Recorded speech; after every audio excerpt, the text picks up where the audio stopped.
नमस्कार दोस्तों, स्वागत है आप सभी का आपके अपने YouTube चैनल आचार शिक्षा केंद्र में। शिक्षा से सफलता तक। आशा है आप सभी बहुत अच्छे होंगे, स्वस्थ होंगे और मस्त होंगे। तो हमारी चल रही है छंद श्रृंखला, जिसमें हमने अभी पढ़े हैं मात्रिक छंद। मात्रिक छंद के 10 भेद हम अभी तक कर चुके हैं। तो अब हम दूसरे भेद पर चलेंगे, जिसको कहते हैं वर्णिक छंद। मात्रिक छंद में मात्राओं की गणना होती है। वर्णिक छंद में वर्णों की गणना के आधार पर छंद के भेद होते हैं। तो आइए शुरू करते हैं बिना देर किए हुए, बिना समय गवाए। वर्णिक छंद।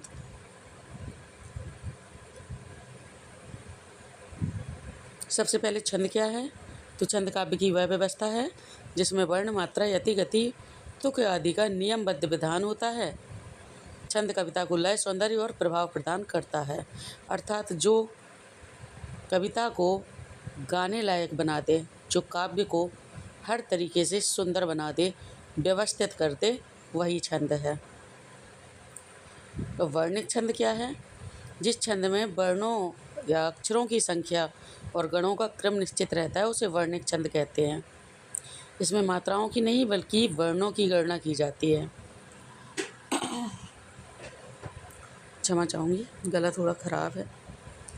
वर्णिक छंद की परिभाषा: जिस छंद के प्रत्येक चरण में वर्णों की संख्या तथा लघु गुरु के आधार पर बने गणों का क्रम निश्चित हो, उसे वर्णिक छंद कहते हैं। वर्णिक छंद की विशेषताएं: वर्णों अथवा अक्षरों की गणना की जाती है।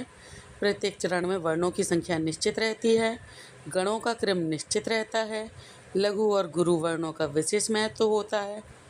यह छंद अपेक्षाकृत अधिक नियमबद्ध होता है। देखिए, मात्रिक छंद में मात्राओं की गणना की जाती थी, वर्णिक छंद में वर्णों की गणना करते हैं। चरणों की व्यवस्था उसमें भी थी, चरणों की व्यवस्था इसमें भी है। इसमें गणों का क्रम भी रहता है।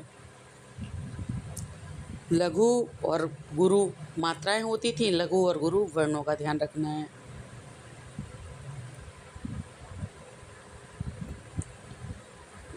वर्णिक छंद के भी 3 भेद हैं। जैसे मात्रिक छंद के थे सममात्रिक, अर्ध सममात्रिक, विषम मात्रिक, ऐसे ही वर्णों के भी हैं। वर्णिक छंद के भी 3 भेद हैं: समवर्णिक, अर्ध समवर्णिक और विषम वर्णिक। तो आज तो हम केवल परिचय पढ़ रहे हैं, कल से एक एक करके हम सभी को पढ़ना शुरू करेंगे। समवर्णिक छंद: जिस वर्णिक छंद के चारों चरणों में वर्णों की संख्या और गणों का क्रम समान हो, अर्थात हर एक चरण में वर्णों की संख्या समान हो, तो समवर्णिक छंद हो जाएगा। उदाहरण: बसंत तिलका छंद, मालिनी छंद, शार्दूल विक्रीडित छंद और मंदाक्रांता छंद। ये चारों छंद हैं जो हम समवर्णिक में पढ़ेंगे। इसके अलावा और भी कई छंद हैं। वर्णिक छंद मात्रिक छंद से ज़्यादा है कुछ। अर्ध समवर्णिक छंद: अर्ध समवर्णिक में पहला और तीसरा चरण समान और दूसरा चौथा चरण समान हो, उसे अर्ध समवर्णिक छंद कहते हैं। अर्थात सम चरणों में एक समान वर्ण और विषम चरणों में एक समान वर्ण। जैसे हमारा उसमें दोहा पढ़ा था, हमने सोढ़ा पढ़ा था, ऐसे इसमें दोधक हैं और टोटक हैं। दोधक, टोटक। विषम वर्णिक छंद: जिस वर्णिक छंद में चारों वर्णों की वर्ण रचना समान ना हो, उसे विषम वर्णिक छंद कहते हैं।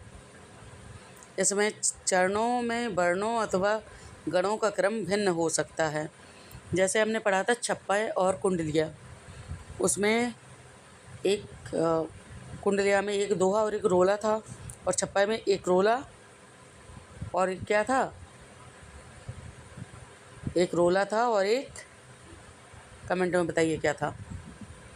इसी प्रकार से ये जो विषम वर्णिक छंद हैं, इनमें भी हर एक चरण में या हर 1-2 चरण में वर्णों का, गणों का क्रम भिन्न भिन्न होता है, अलग अलग होता है।